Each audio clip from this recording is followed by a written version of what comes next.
Oh my god, I've muted myself. This is going so well. I was just talking about how I messed up my green screen by moving. But yeah, I was just going to say we've got two new emotes, STPL Boom and STPL Does, and how the heck is Duckphil still... Okay, sorry man, I do like you here, but yeah, we've got an STPL Does and STPL Boom emote. But yeah, looks like 50 is not as long as I thought it was. Okay, this is going to be our second series of today, 2 of 3. And it's going to be, I think, a really close series. But of course, when you look at the two teams that we have, it could go either way. So we'll jump in and have a look initially at the players and the teams, of course. And then we can figure out how we think it's going to go. But you know these teams well. They've been around since round 1. It's iRk versus SouL Gaming. iRk, of course, very, very good team. They came 3rd overall. Sorry.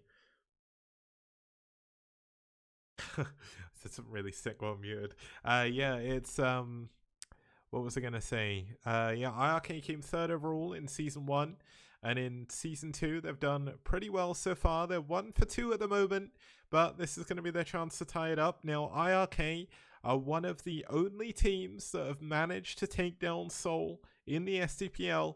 SouL have been a very, very strong contender, but they were knocked out of the playoffs in round 1 of season 1 by iRk. So we'll have to see how they do against SouL here. Now, obviously, SouL have a very, very strong roster.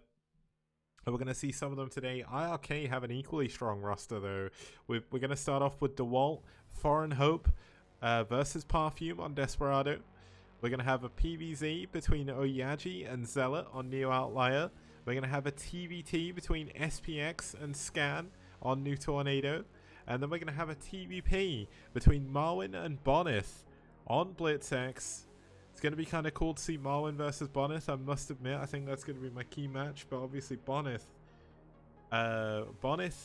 essentially is by far the best foreign player at the moment still. Obviously, it's one of those things where it can't be helped. Now, one other thing that can't be helped is the colors we've got in game, and they didn't host in top versus bottom despite it being a rule now. So I am not going to be happy with both of those. We're going to be getting into game number 1 soon. To introduce our players here, we'll start off with DeWalt. Obviously, DeWalt, the Russian Protoss, very, very strong, one of the top 10 players in the STPL, ELO ranking wise. And overall, I mean, he's an incredibly good player. He took down Bjul. When you look at iRk versus SouL in the last 3 games, he's not played against Perfume. Perfume was added for round 3, for season 2, sorry.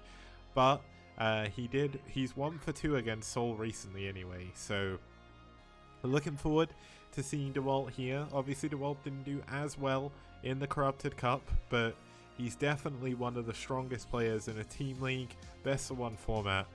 He's one of the best Protoss players in the tournament, so he's going to have hopefully a pretty good time. I mean, when you look at his win ratio, he's 10 wins, 2 losses against Protoss. And just to double check, I'm just going to quickly run something. I've got like a set of streak stats now, and I can tell you what his actual win streak is. Now, if we have a look here, where is the output window? Okay, well, I guess we can't see that for some reason. Oh, here we go. So yeah, if we look at the actual win streak, he has the highest win streak in 10 for 0, and in PvP, let's double check his PvP win streak if he's in the top 5. Yeah, he's 6 for 0. Like, his highest win streak was 6 for 0 against Protoss. So he's a very, very strong Protoss player. I need to add a way to see if that's current with the dates and stuff. I've got that all in the DB. We've got to work it out from here. But let's have a look at the map. It's going to be Desperado. It's actually going to be the first... well, I didn't introduce Perfume, but Perfume's only played 1 game, so not too much to say there. But this map, we've had 3 PvPs so far. They end up playing out surprisingly normal. Last versus Tech was definitely the weirdest one, where we had Tech kind of taking the island, and Last and Tech were both going like mass air, which was kind of cool. But we're going to see a pretty different game here. I think it's going to be relatively standard, as both of these players have very strong early game and very strong late game as well. So let's get in to game number one of our second series of today. It's DeWalt versus Perfume.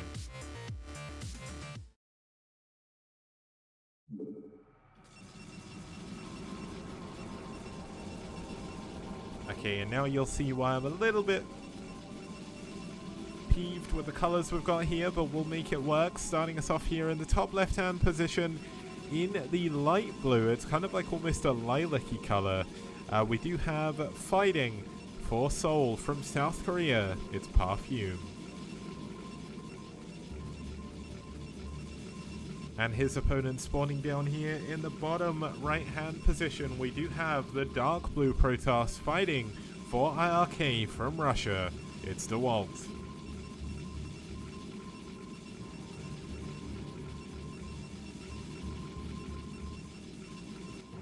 We should be fine, guys. There's actually, like, I guess if you've got color blindness, this would be really bad, but the good thing is on the minimap, I can see the difference. It's really weird. White versus yellow I struggle the most with, but they should have posted this on top versus bottom regardless. It's definitely not as bad as we've had before, where we've had like lime green against slightly different lime green. But in the pylon show, Grant was saying that they're working on something to stop the similar colors coming up next to each other. So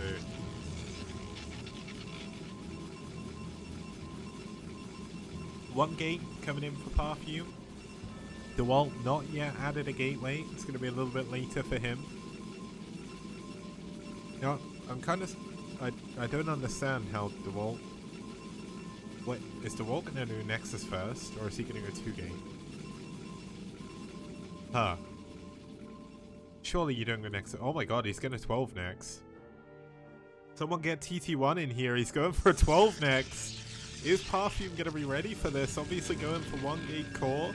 If he skips Zealot though, yeah, he's going to skip Zealot at least for now, and that's going to make this 12 next very, very viable. It's going to be very difficult for him to get a massive unit lead. Obviously DeWalt is going to be behind unit-wise, but if he can get some cannons up,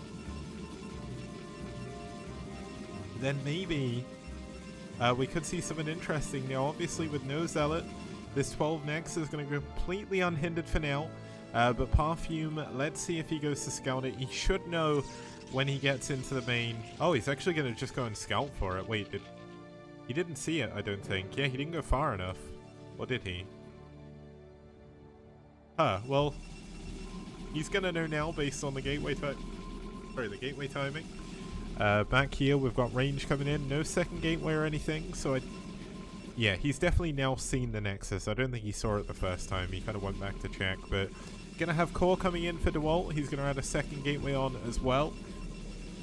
Now, weirdly enough, 12 next acts kind of like 14cc in TBT, where you can actually get so many things a lot faster after you've done it, but it's whether or not you can survive long enough to make it work. Now, unlike the game we saw with TT1 on Neo Sylphid where he countered 12 next,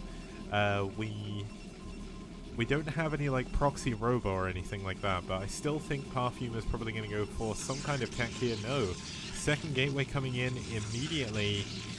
Third gateway as well. Okay, so we're going to see mass gateway units to try and deal with this. DeWalt, he's running his Pro Boy from this Dragoon. I see what you mean about the colors with the Dragoons. It's going to be quite difficult, but we can make it work, and it's only going to be one game, so it's fine.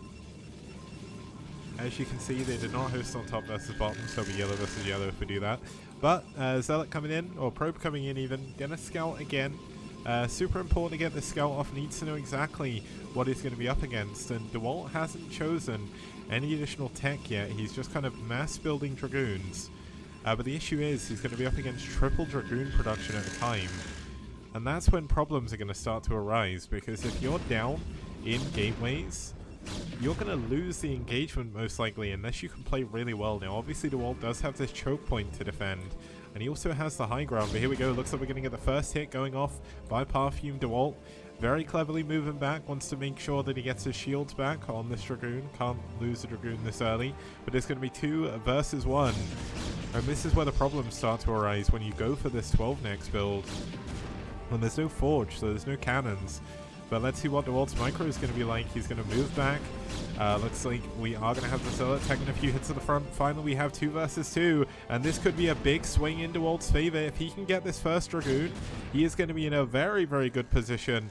But gets a little bit of hull damage and does fall back. So DeWalt actually gets the better end of those engagements. And here we go. Cannons coming in at the front. These 3 gateways, they're not going to be able to bust through cannons as well. And DeWalt needs to be careful though. He can't take the fights yet, and he needs to keep these cannons up. He can't let Perfume jump on top of his cannons. The Zealot getting in front, managing to kill one of the Dragoons. It is now 4 versus 3.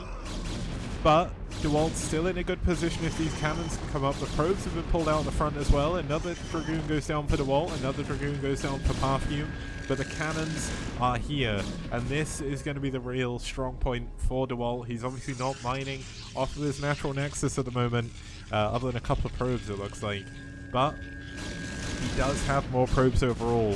And it's going to be very, very difficult to break this position. This is why you really do need to go into Robo. Now, back at home, Perfume does not have a Robo coming in.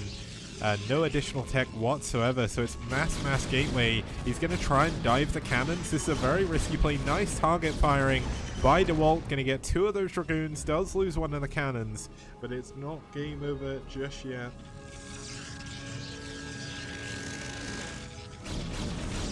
Okay, the Dragoon's trying to jump on the other cannon as well. 1 of the Dragoons goes down, 2 of the Dragoons go down, but 1 goes down for DeWalt as well. The cannons hold strong for now, but Perfume is doing a really good job trying to break his way through. But DeWalt is trying to add more and more cannons on. He knows all he has to do is hold this position, and he is going to be in a very, very strong position in this game. Another couple of cannons coming in. That Dragoon managing to get a good shot off. It's going to be 2 versus 1 for the time being. Nope, gonna pull back. Cannon is going to finish, but it's very, very low on shields. And you can't use a shield battery on a cannon, so can't use that to keep it alive, but does keep his Dragoons alive a little bit longer. We do have a 3rd gateway coming in for DeWalt. Still no additional tech for him either. Spending a lot of this money on all these cannons. Do we have a Robo coming in yet? No, 2nd Assimilator. And a Nexus coming in for Perfume, so still going to be behind DeWalt. DeWalt in a very, very good position this game.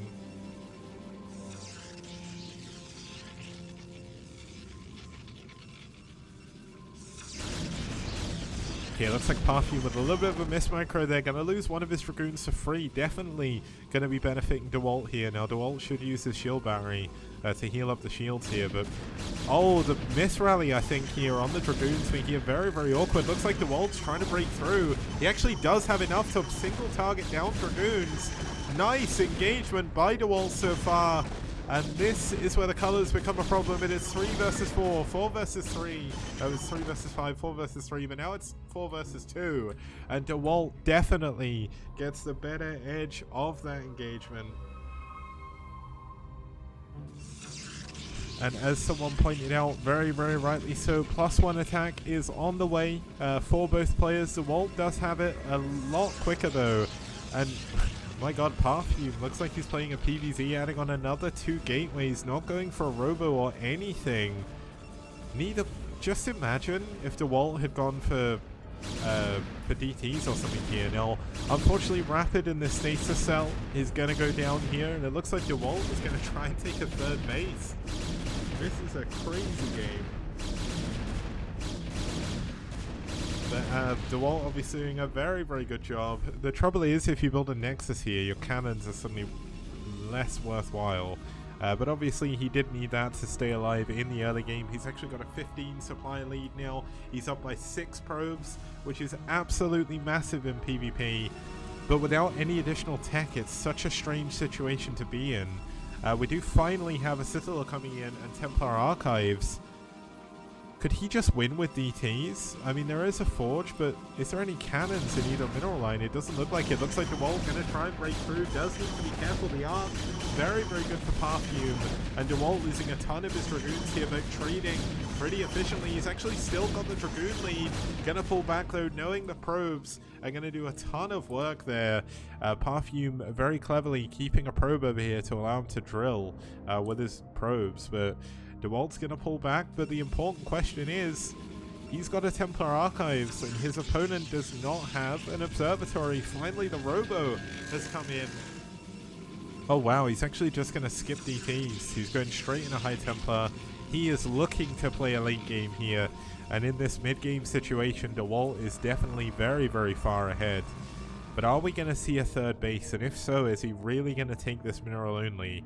Or is he going to try and take the other main? It looks like Perfume is going to try and sneak a third base in here, go with his Nexus, and see if he can get away with murder. Now, obviously, if he can get this base up, it's going to be an additional 2 gases. They are full gases in the mains. And it's going to be a little bit easier to defend, because you do only have this small ramp to defend. But obviously, double upgrades now coming in for DeWalt. He's heading up to 2-1, 1 attack, already done. His opponent has not yet finished +1. That's how late his upgrade was in comparison. But both players are going to make it into Templar Archives here. This is going to, well, this is a pretty cool PvP.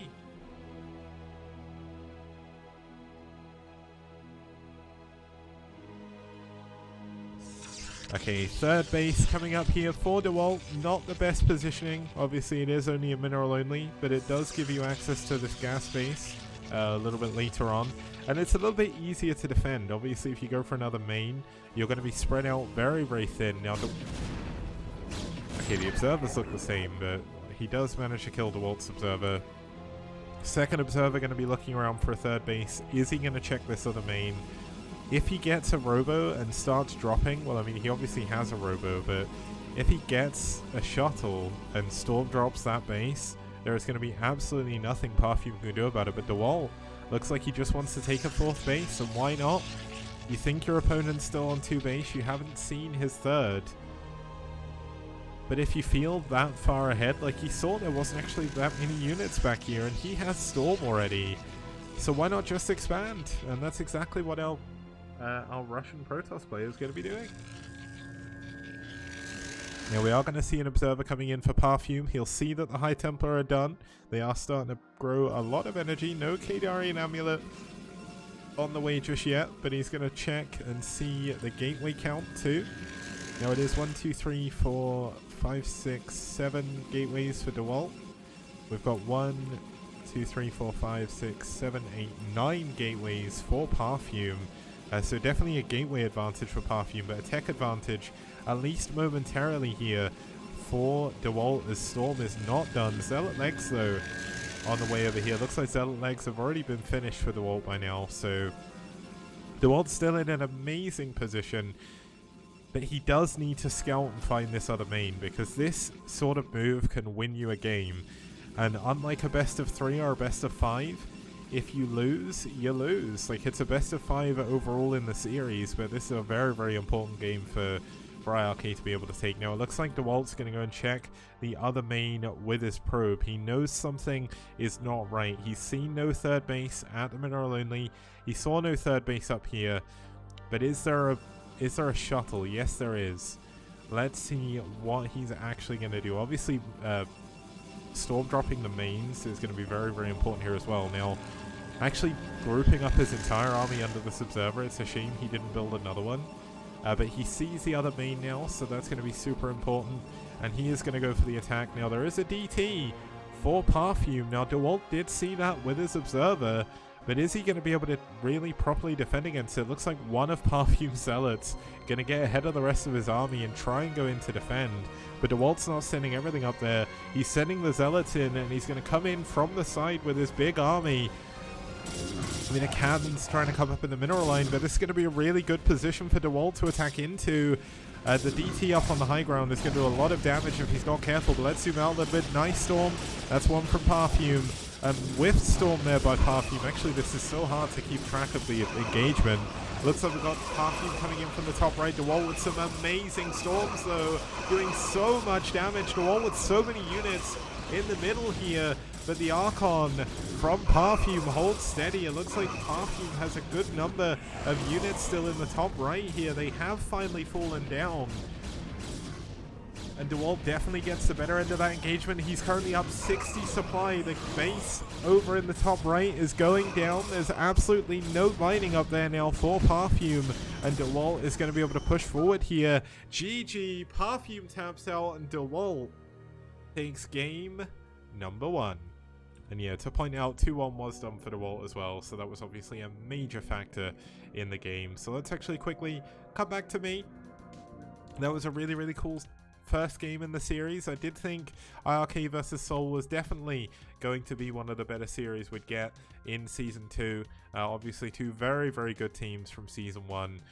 But there is still 3 games at the very least to go. Up next, we're going to have Zealot versus Oyaji in a ZVP when we get back after this short break. See you guys very soon. Outstanding. Rock and roll.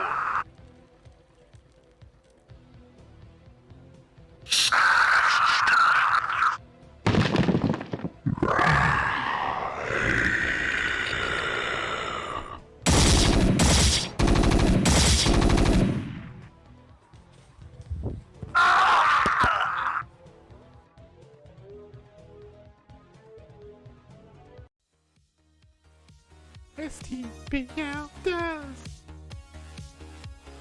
Bio TVP. Wow! You got it. STPL does.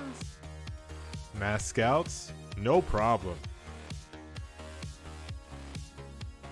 Broadcast 3 nights a week on Monday, Wednesday, and Friday, 2100 CEST.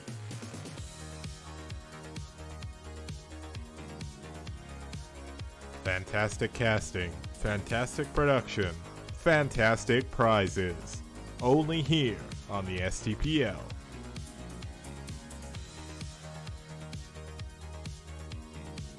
Did you know Reavers could be this radical?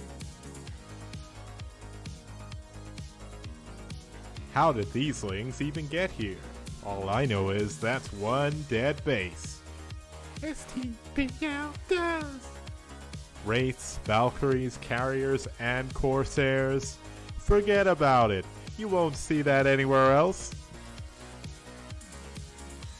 STPL does. STPL does. STPL does. STPL does. STPL does. DT's doing game-ending damage? Name a more iconic duo.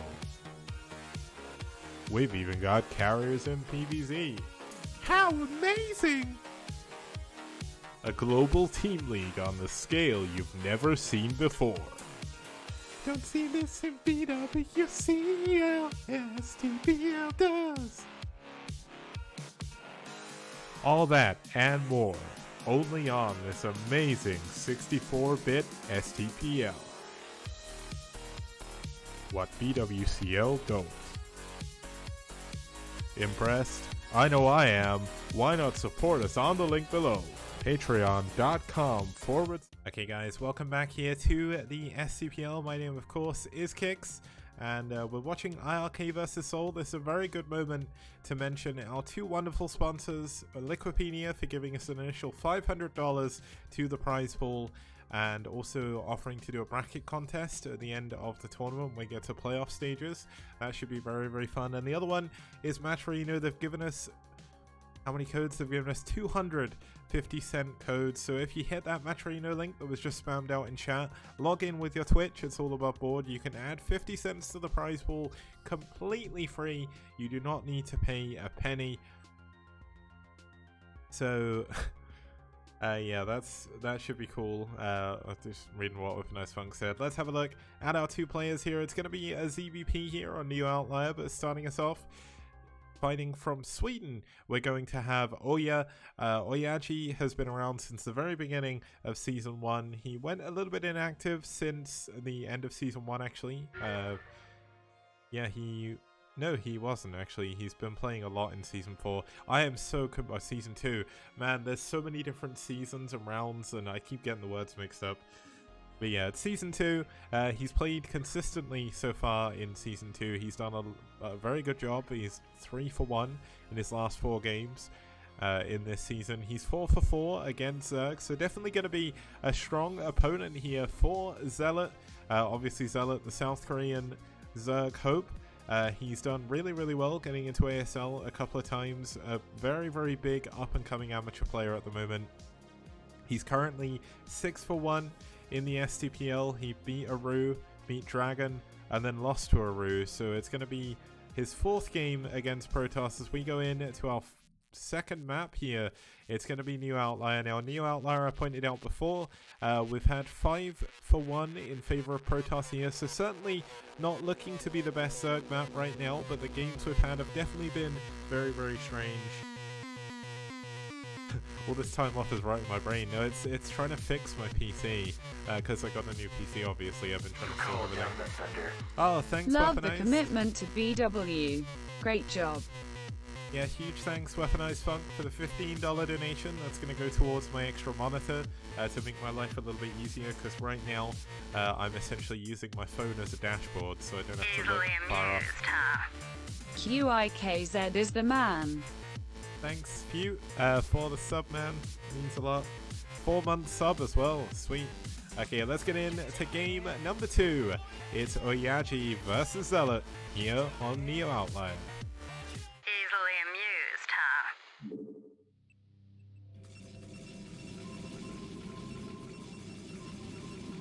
And thank you to Geist for the sub as well. Nice to see you, man. I see you're like a relatively new person. I don't think I've seen you too much before, but starting us off here in game number 2, it's going to be in the 12 o'clock position, fighting from Sweden for iRk. It's Oyaji.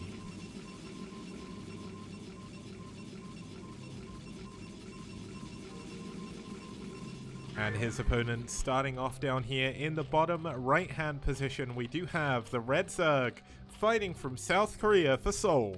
It's Zealot.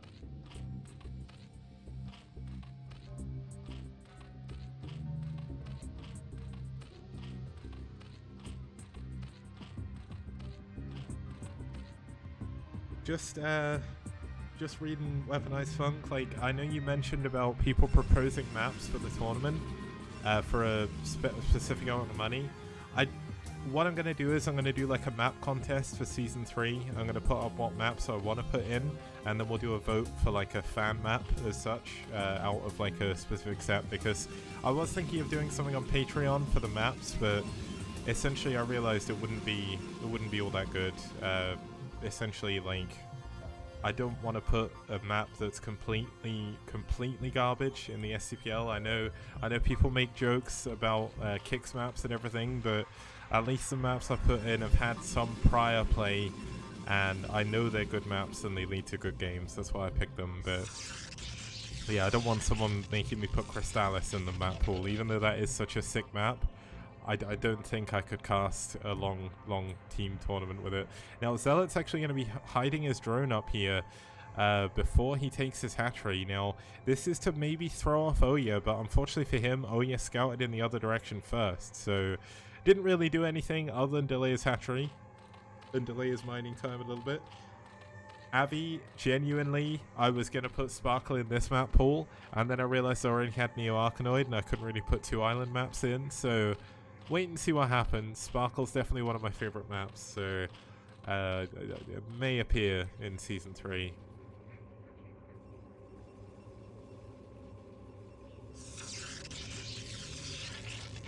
And Yufing, I nearly put Demon's Forest in Season 1, I'm not gonna lie, I really love that map, but I can't find a proper version of it.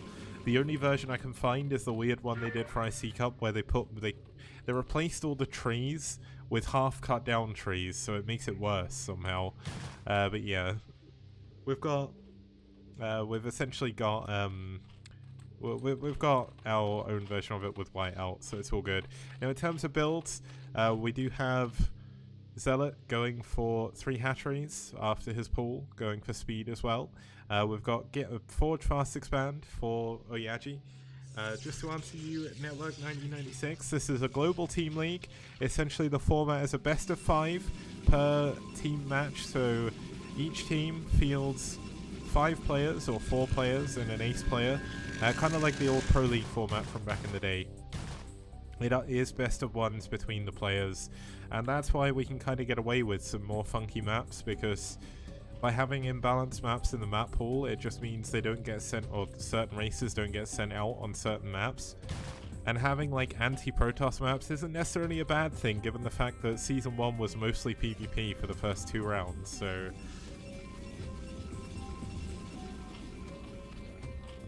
Nope, 3 Hatch Hydra Den coming in for Zealot. Let's count the drones. Only 7 in the main at the moment. But is he going to go for his famous 9734? Or are we going to see a little bit more of a conservative game from Zealot? I mean, Zealot, one of the most aggressive players in Korea. He's very, very well known for his aggressive plays. Oya, typically in the STPL, plays kind of like the Walt does, always tries to aim to get for late game, because that's really where he starts to shine. Him and Favorite, certainly like the pocket Protoss aces, hiding behind a Walt now. Well, not hiding behind, but sitting just behind a Walt in iRk. So if anyone can hold on to Zealot's aggression, I definitely think it's going to be Oya. But Oya obviously needs to scout for it, and all the probe goes down. Nice moves by Zealot, going to block that. But that should give Oya a sense that something isn't right, because Zealot was definitely doing his best to try and block any vision there. And you can already see that the... Oh no, the Zealot's going to get caught by Zealot here. A little bit ironic. That Zealot did not stand a chance. It didn't even get a chance to attack anything. It was just kind of bugging out.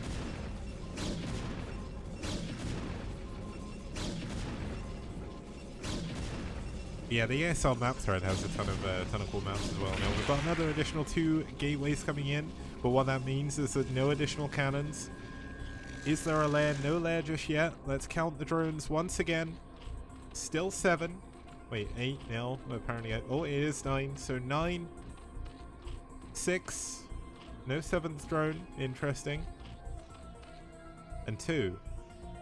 So it is going to be like a 962. I don't know if this is like a new variation, but obviously not the more common 973 at the moment. So let's see if Zealot can do some damage. Now obviously you don't have to go all in with 3 Hatch Hydra anymore. You can transition off of it. But oh yeah, he's only got 1 cannon. Oh no, this could be a big problem. Get your 6-minute curse emotes ready, because this could be a 6-minute curse game. I have no idea how he is going to be able to defend against this. He's been going mass Dragoons behind this and trying to go for a little bit of a Dragoon timing attack. But that is not going to do well. He's building a cannon way far back here. This pylon not in the best position. He's got no room to build any cannons anywhere. He's going to add on a second one, but range should be done on these Hydras. No, he's actually just got speed. He's going to jump straight on to the cannons. The first cannon goes down. Dragoon's obviously going to fare a little bit better against the Hydras than just Zealots, but unfortunately, there's so many Hydras here for Zealot. More and more are rallying across the map as well.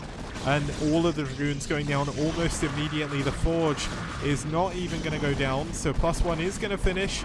But the cannon at the front going down again. Another cannon being cancelled. And it looks like Zealot has broken Oya here with his aggression. More and more Hydralisks heading across the field. Going to make it very difficult.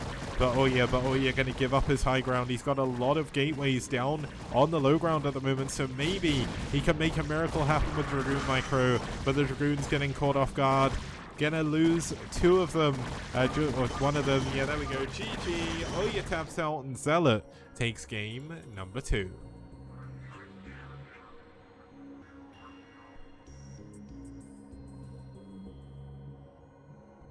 Okay, so that was a bit of a weird game. We did see Oya going for kind of the like mass Dragoon style, which does work, and it can work in PvZ, but it obviously delays your tech quite a lot. Usually you would see sort of Dragoon Reaver, but unfortunately he just didn't live long enough to get to that stage. Now, that's going to take us into game number 3, which is actually going to be a TBT. Now, I know for my own sanity I should probably take a small break, but that was a relatively quick game. So let's hop straight into game number 2. Game number 3 even. Man, numbers are not my style today. But we'll introduce both of our players, and then we'll introduce the map and get into the game. Obviously, starting us off here for iRk is going to be the one, the only SPX from Russia. We're actually getting quite a lot of Russian Terrans in the tournament now, but SPX should be pretty sick here. Obviously, he's only played one TVT. It was against Koga. It was an incredibly good TVT on Neo Arkanoid, and I'm looking forward to seeing how he's going to do up against his opponent, going to be the Korean Scan. Scan is ranked 2 in the STPL overall. I'm just reading chat. I really shouldn't do that while trying to introduce things because, yeah. The player order is chosen on advance, yeah, so I'll go into it a little bit in a second. But essentially, Scan, one of the best players in the STPL overall. He's 6 for 1 against Terran. And quite possibly, this is going to be a very, very difficult matchup for SPX to deal with. But SPX TVT has been doing really well recently. As we get into our third map of this series, it's going to be New Tornado. Now, New Tornado, very, very standard map. The TVTs we've had here have been absolutely incredible. Medina versus Marina, very good. Koga versus Marwin, one of the best TVTs we've had in the STPL overall. And you can find the VOD for that, the must-watch series, on the STPL TV YouTube that you can find the link to below. As we get in to game number 3, it's SPX versus Scan on New Tornado.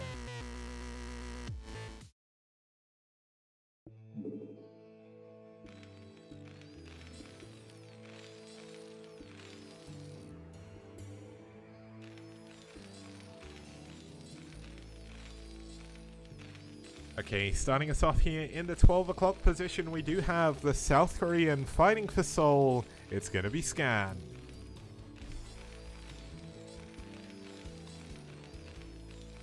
And his opponent spawning down here in the bottom right-hand corner, we have the Peach Terran from Russia fighting for iRk. It's SPX. Now, just to quickly answer Network 1996 again, it is like Pro League. The maps are, or the player order and the map order is all done in advance. They find out a week in advance as well, so they have a week to prepare for their games. I know they did change that for the later rounds of Pro League due to match fixing, but I highly doubt people are going to bother match fixing in STPL. I want to grow the tournament, hopefully. I'll grow it to the point where it will become a problem, or at least could become a problem when there's so much money on the line. But for now, Season 1 we had a $1,500 prize pool. For Season 2 we've currently got a $600 prize pool so far with 10 weeks remaining of the group stage, so there's still a ton of time to increase on that prize pool.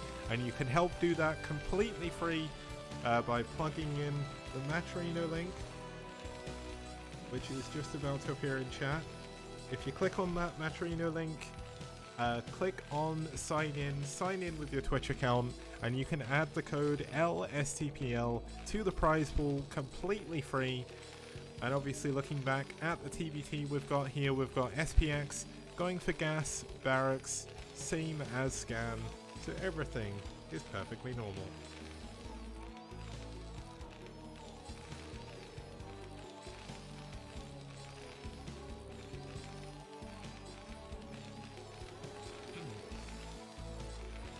Okay, so where is the variation going to be? Obviously you can opt to go for 2-fact in TVT. It's not that good, just because you can bunker expand relatively easily, and the units you can get in or get for 2-fact in TVT are not that effective. So likely just going to see both players go for an expansion. You can see Scan has pulled out on gas after he gets 100, so he's going to be able to build his factory straight away.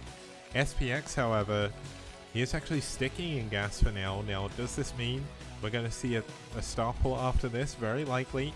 You would like to pull off of gas if you're going to expand. So the question is starport play really going to do too much against Scan here? Now, when you go for a starport, oh, he's actually just going to 2-fact. Okay, let's see if this works. I was thinking he was going to go like 2-port Wraith or something, but I mean, 2-fact against 1, it's not the end of the world. Obviously, Scan is going to be in an okay position because he's going to build a bunker and get his expansion up.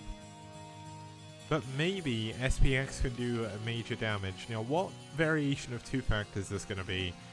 In TVT, there's so many different options you can go for. You can go for tanks, you can go for vultures. Do you go for double machine chop and just pump vulture speed and mines at the same time and try and get map control that way? Or do you try and slowly siege push? This is obviously going to be where we'll see the variation. He is still in gas, so I think it's going to be tanks, at the very least one, before we go into anything. Yeah, so he's going to go tanks. Is it going to be mines or is it going to be siege mode? Now, going for siege mode wouldn't necessarily be all that bad. Now, the SCV of Scan did not get into the main base, so he does not know what's going on. He does see there's no expansion command center down yet, so he should know that maybe something a little bit strange is going on. But obviously you do have the ability to build your command center in your main base. So yeah, it's going to be a siege rush here. Siege rush with vulture support, obviously going to help against the other units. Now, SPX's vulture already out, so it's not going to look too weird. But two volts already up for Scan. Going to make it a little bit harder to push onto this high ground. These are stacked Chrysalis, hence the massive shadow behind them. So it does take a while to break through. And this barracks is obviously going to see absolutely everything. So Scan should know that he's going to have to defend. His second factory is almost up himself. Does Scan have mines yet? No, mines are not yet finished. So SPX does have a timing. If he can attack right away, if he can get up onto this high ground, you siege a tank up here, and it's going to be very, very difficult for Scan to hold on with just vultures. So let's see if SPX is able to do it. He's timed this out really, really well. The tank misses the Marine. That's a little bit unfortunate, but he does force the units back away from the top of the high ground. This is going to be high ground versus low ground. No, high ground versus high ground. The vulture count obviously very, very high for Scan, but there's a ton. Oh, the mines! Oh my god, can he actually get away from these mines? Yes, he can! Oh, he takes one of the mine hits, but his tank survives. And he's going to secure the high ground pod, and this is going to make it very difficult for Scan. Now, Scan going for his own siege mode. Obviously, SPX is going to have to send an SCV up here to repair this. He is all in. Oh, at least he was all in. He's going to expand behind this, I think. No, he's going to go and repair with that one. But Scan is still in a relatively good position. He didn't lose too much on that high ground. His mines didn't do as much. Scan, of course, with a massive supply lead. Oh, looks like Scan's going to catch the SCV. Going for that repair. Nicely done. I'm going to block with some mines, but nice target firing by SPX. Going to take those down. Speed is done for SPX now. And look at what Scan has. He doesn't have that much. He's got a single tank and 2 vultures. There are some mines here, but this is definitely a good timing. This could be the 6-minute curse activating for Scan as SPX is getting a lot of damage done. Obviously, he's got to make up for his SCV loss or his SCV deficit, but nice target firing, going to take down a lot of them. And he does trade very well. He takes a supply lead. Looks like he's going to finally repair this tank. There's still no command center. If he had a command center right now, he would be in such a good position. But he needs to be careful. He's going to push. Is he pushing a little bit too quick? That is the question. He takes a siege shot. Oh, he's going to lose both his tanks. That's a massive mistake there by SPX. GG. SPX taps out and Scan takes game number 3.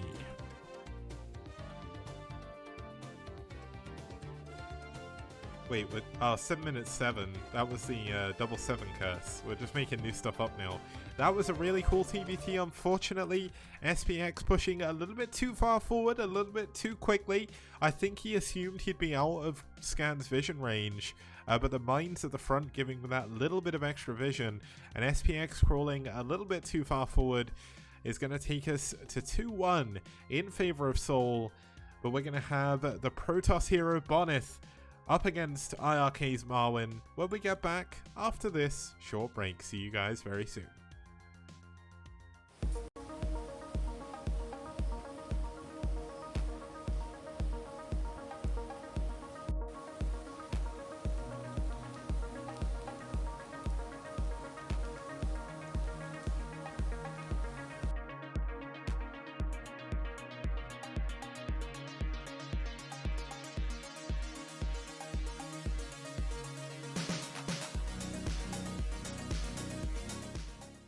And people like Kix, for example, who has an encyclopedic knowledge of every map that's ever been released on StarCraft. And he's a map man!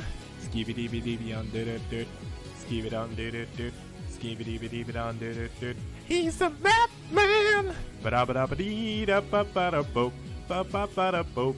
Bee da ba ba da boop. Ba ba ba da boop.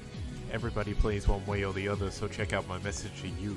As a matter of fact, I don't let nothing hold you back. If Kicks can do it, so can you. Gooba dooba dooba dee da ba ba da boop. Ba ba ba da boop.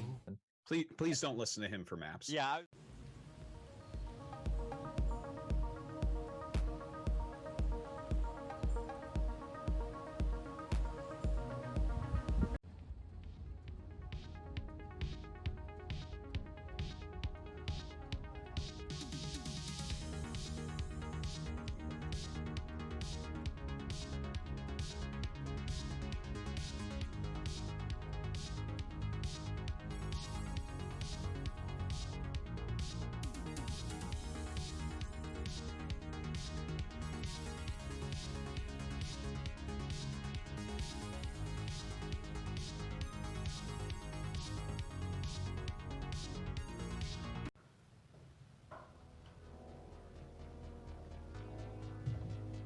Okay, we're back, guys. We're here for game number 4 between iRk and SouL. Now, if you were to look at the players that are coming up here, it's going to be Marwin versus Bonneth.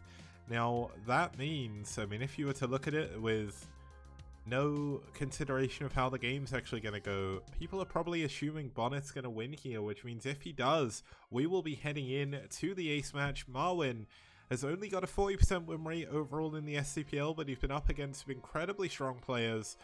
But let's see how he's going to do going up against Bonneth here. He's 2 for 2 against Protoss, so definitely not in the worst position. And he is fighting for Sweden now. He was Ukrainian, but he's lived in Sweden for a while now, so he is counting himself as Swedish for the benefit of the tournament. And in person now, I think, as well. And his opponent going to be the one, the only Polish powerhouse winner of the Corrupted Cup 2019. It's Bonneth. He's got a 60% win ratio overall. Not quite in the top 10 ELO just yet, but moving his way on up there.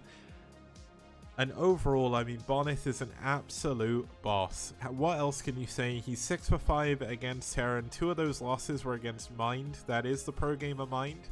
They've nearly beat White Clan to make it into the finals, the grand finals of Season 1. So, unfortunately, Bonneth couldn't win his ace match against Mind there, but it was very, very close. So, we'll have to see if Marwin can stand up against this powerhouse, because obviously Bonneth's certainly the favourite going into this game as we head into our 4th map of this series. It's going to be BlitzX. Now, BlitzX, really fun map. And the quote for Bonneth was one that I made, just because he didn't have a quote anyway. It was just to note his accomplishments. But yeah, BlitzX, really cool maps, close by air spawns, top left, top right. Middle of the map is very hard to go through because there is an X of minerals, but you can get small units through there early on. And it's actually very similar to one of the ASL maps that's in like contention to get into the next season of ASL. I can't remember what it was called, but in the ASL map contest I voted for it because it's essentially BlitzX but turned around. So I'm not going to complain. Yeah, let's get into game number 4. It's going to be Marwin versus Bonneth.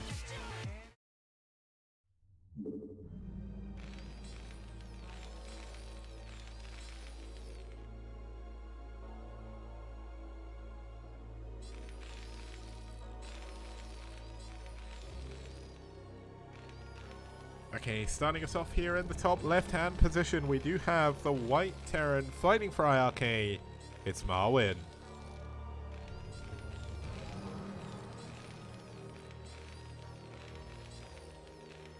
And his opponent spawning here in the top right-hand position. It's fighting for SouL. It's Bonneth in the wonderful magenta.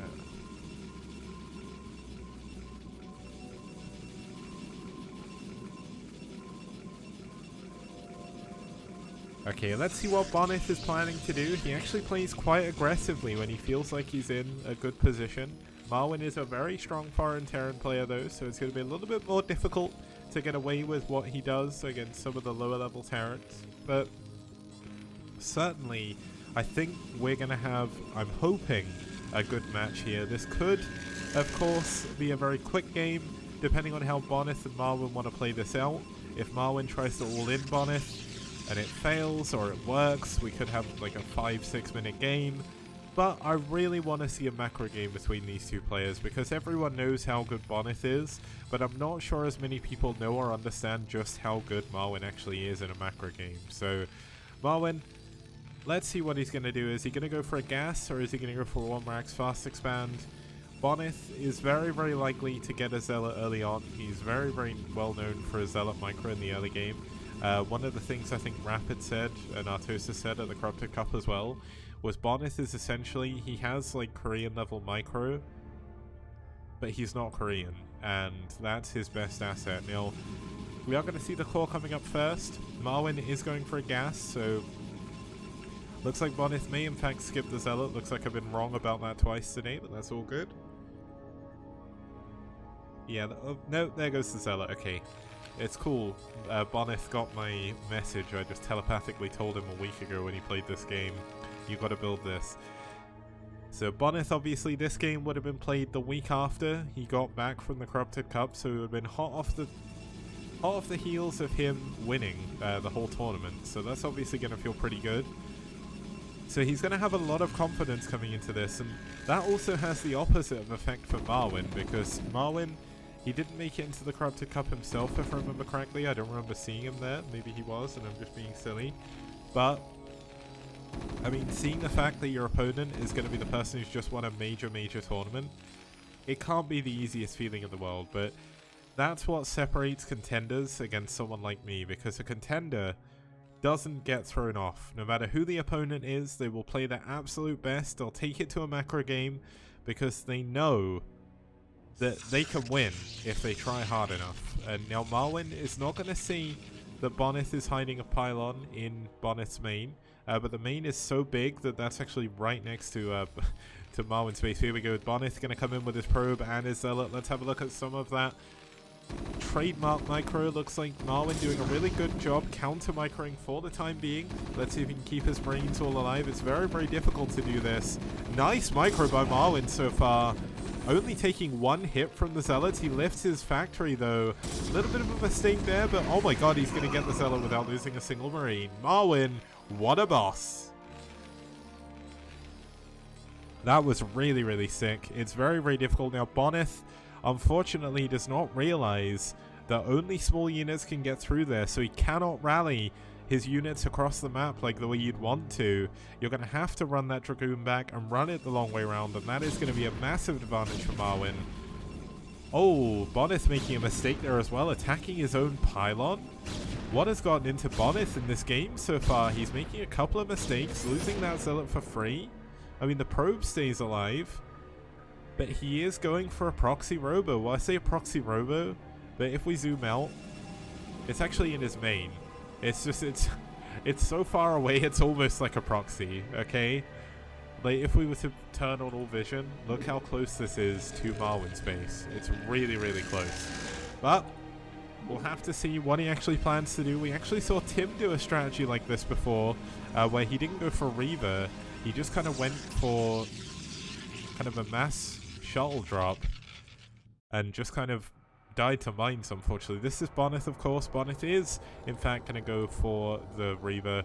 Marwyn doesn't have his expansion up just yet. He is going for one base, Starport. So that's going to make things a little bit more difficult for Bonneth, especially having all of his Dragoons out on the middle of the map. So he is going to have to send those back if he wants to hold on. But of course, he has no idea what Marwyn's doing. Marwyn is going to find out the hard way that he can't get his Vulture through here as well. So he is going to send that back. I imagine both of them must have seen it. This is probably just a scout for Zealots and DTs and stuff, because if your opponent is going DT, they will send it through the middle. They do fit. But let's see what this dropship can get done, because speed, mines are obviously done. Speed is done. I don't think he's got siege mode, but he doesn't necessarily need it. But is this dropship going to kill all the probes from Bonneth? Because Bonneth does not have the right units in his main base to deal with a drop. Here we go. There's a, oh my god, he's going to pick up a Dragoon at the perfect time. Marwyn going to fly into the main base. Going to see the shuttle waiting for a Reaver. He's going to drop his Vultures here. Oh, he needs to lift. Oh, he's not going to lift them back up. He's just going to run them straight by. Is he going to leave some mines? Yes, he is going to leave some mines in the back to block that Dragoon and leave some at the top of the ramp as well. This could be, oh my god, this could be a massive mine drag. Oh, this could be bad. But there we go, Marwin doing a lot of damage, but the Reaver in tow going straight into the main of Marwin. There is a Wraith coming in, but no additional units. Oh my god, this Reaver Scarab could be absolutely massive. 2 kills, but a ton of damage being done. This one should bug. It does. Looks like the Vultures are alive at the top, only killing 3 probes at the moment. They will kill. Oh my god, that Scarab on the Marines. Not a good position. Nice micro though by Marwin. Gonna bug out that Scarab. But this is definitely not a good position for Marwin. This could 100% be game. But the Vulture's still alive at the back. They have killed 5 probes. No additional units will go down to them though, as they will die. But the shuttle has been cleaned up. The Reaver will eventually go down, but not without killing the tank. And the SCV's trying to eat some of the Scarabs. Oh my god, this could be a juicy Scarab. Another 3 kills, 16 kills on that Reaver. 5 of them were those Marines though, and 1 was a tank, so only 10 SCVs have gone down. And Marwin, with his 2 command centers, should still be in a little bit of an advantage.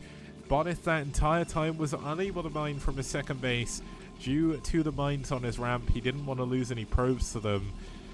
But with the shuttle and the Reaver going down, Marwin is definitely in a very good spot in this game.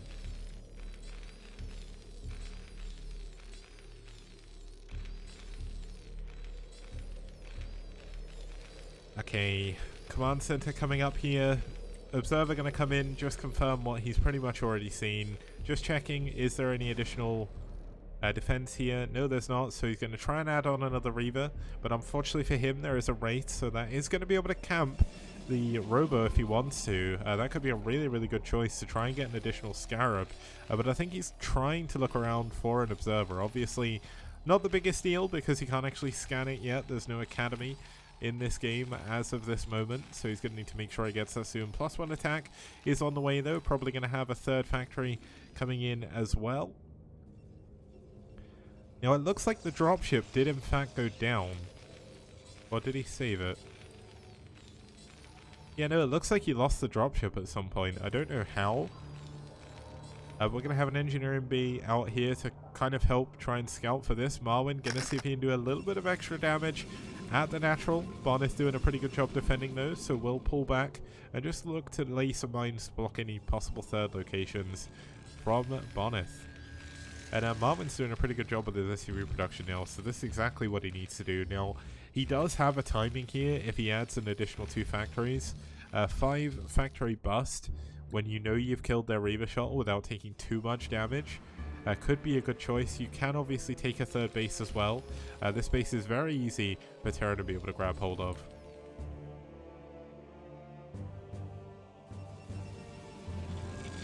Okay, so we've got a Reaver in a shuttle here. Gonna pick up a couple of Zealots as well, eat a few of those tank shots. Now we finally do have missile turrets coming in. Let's see if the Wraith can find the shuttle. Obviously if the Wraith gets the shuttle, that's going to be pretty much game over for Bonnet. But if Bonnet can get in and do a ton of damage, we're going to look to go into a longer macro game. Bonnet does really, if he can, need to do something. But unfortunately losing track of his Observer, going to lose that. Pretty big deal here. Now the Wraith going to fly in, going to eat a few of the Dragoon shots, see the shuttle come out. This is the 2nd shuttle though.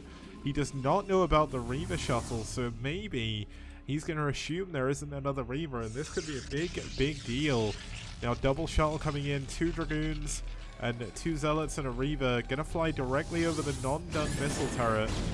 But that turret's in a really nice place. He's going to be forced to drop the Reaver to kill that before he can fly through. But Bonnet not giving away his full game plan just yet, not showing all of his units, but this given Marwin time to get into the main. Oh, this could be a massive mine drag. He needs to be so careful. Oh, the tanks all sieging up in one spot. Oh my god, there's no defense over in the natural. The dropships over here though. The Reaver going to drop down. Nice pull on the SCVs by Marwin though, and the tanks are in a position to attack these units. The Zealot trying to move forward. The Wraith does go down, so the shuttles are going to be able to get away this time. And Marwin forced to mine off of one base for a bit, but Marwin's actually down nearly 40 supply. Bonnet is doing an incredible job this game. But where does Bonith choose to expand? It's going to be so difficult. And I thought Marwyn was trying to take the island base. That would be really, really ballsy. But here we go. Bonith gonna take down the turret from Marwyn again. Just be really, really annoying with the Reaver. Does need to be careful though. This Wraith could do a lot. This would be a really, really big problem if he loses these shuttles. And there we go. Oh, nice job by Bonith. Gonna put most of his units back in the undamaged shuttle rather than putting them in the main one. And just gonna constantly pull back, force Marwyn to use a lot of thought and APM, just trying to like defend the side of his base. And Bonith up to 3 shuttles now. He's playing this mass drop style. This suits his style perfectly, actually. Now, it's not an island map, and I don't know if maybe because he didn't send units across, he hasn't realized or something. But yeah, he should know that you can go through the middle here, unless he just never tried. But this is a really cool game.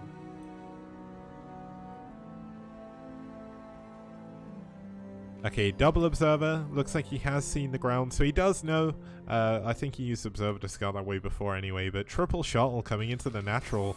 Now, he actually has a really good angle. If he can drop here, maybe he can get something done, but there is a mine here. Gonna scout that the shuttles are there and scout the number of them as well. Bonith doing a really good job keeping eyes all around, dropping one of the Dragoons on the high ground, losing it immediately. That's a pretty big deal. I mean, Bonith is in a bit of a precarious situation. He's got a ton of units and he is going into carriers, so Bonith and carriers, name a better thing. Now look at that scan. Marwyn seeing everything. And this is looking to be a really, really exciting game. This could go either way still. Marwyn trying to push forward to expand to the middle. But there's 3 shuttles worth of units here that can constantly pick up, run back. And he's microing this Reaver as if it's PvZ, or PvP even. He's dropping, firing, moving back, firing again, and then picking back up again. Oh, the mine! Where did that mine come from? Okay, he's going to pick up again and fly away. He does need to be careful, doesn't want to lose these shuttles. Super important to keep hold of these.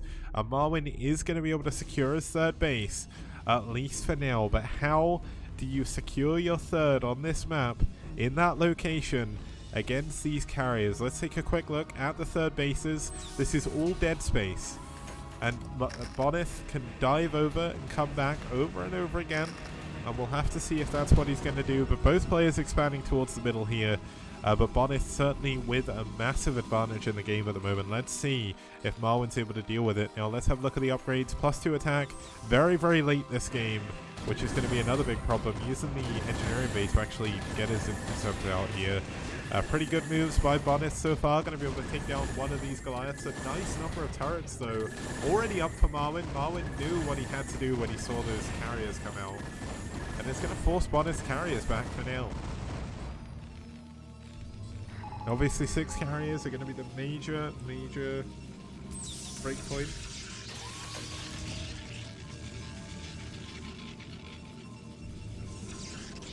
Reaver obviously still going to be useful to defend. Marwyn is trying to glitch his vultures through here, but unfortunately you can't do that. That's a little bit unfortunate, but looks like the SCV going to start mining these through. Now if you don't know, these actually have 373 minerals on. He's going to open up one of them, which should give him the ability to send through his vultures, but I guess it kind of works as a mini expansion. But here we go, the carrier's coming in from a different angle. Do catch some of the Goliaths off guard, but carrier taking a little bit of damage, needs to be careful. Doesn't want to get that targeted down. It is very, very vulnerable there at the front. Going to be one of the easiest ones for Marwyn to target.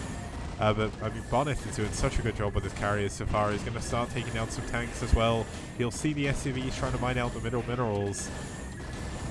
And there's just no Goliaths back here. How the heck does Marwyn come back in this game? Like, Marwyn is just going to be up against a brick wall. He's doing no damage down in the bottom right or anything. Bonith is clearing that, getting ready to expand. And he's got free reign with the carriers right now. There's nothing Marwyn can do about it. Another 2 carriers almost done. Actually, one additional one just came in. So it's going to be 5 carriers against barely any anti-air.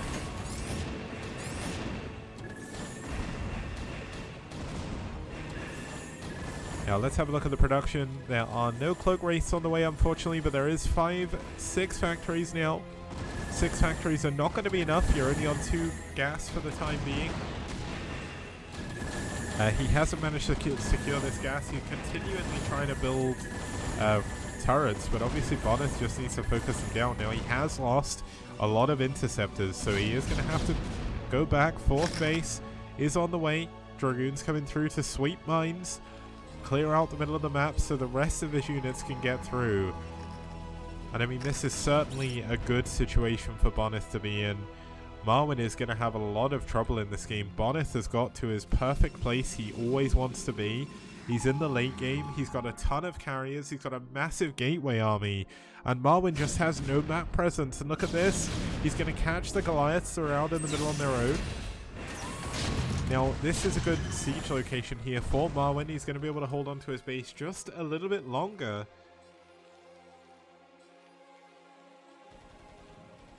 But we'll have to see. Now, next could be either an ace match or it could be our next series, which will be Naz versus Bull. So, looks like Bonus going to push in. This could very well be the end of the game. Bonus with 6 carriers, the break point, the critical mass. Marwyn doing a ton of damage, but not enough. GG. There is a bugged out mine somewhere in this engagement. I really wish I knew where it was. I kind of want to go back and look, but I'm not going to. You know what? That was a pretty sick series, but Bonith getting the win there in game number 4. I mean, if you think about Bonith, he is the top foreigner right now, winning the Corrupted Cup. So I think in a way that was kind of expected. Marwyn certainly did his best, but unfortunately by the time he scanned the carriers, it was a little bit too late, and he was not able to get prepared quick enough to go for a timing. So that's obviously going to be the end of Series 3, Series 2 even. We'll have a quick look at the results in just a second as I bring them up. Now, obviously, it's not the end of the cast for today. We have another series coming up after this, but having a look at the results, it's a 3-for-1 victory for SouL. They continue to hold on to their top spot, I believe, in the STPL Season 2. DeWalt getting an incredible win over Perfume in Game 1. Zealot winning with a Hydra Bust in Game 2. Scan winning from SPX, messing up his all-in a little bit in game number 3. And Bonith beating Marwyn in a macro game on BlitzX. Really, really nice job by Bonith there. And obviously, that's the end of the series. So, I am going to take a very quick break, guys, to get everything ready for series number 3. We're 2 hours into the cast so far. We could be going for a lot longer, depending on how this next best of 5 goes. So join me in about 5 minutes for series number 3. It's Naz versus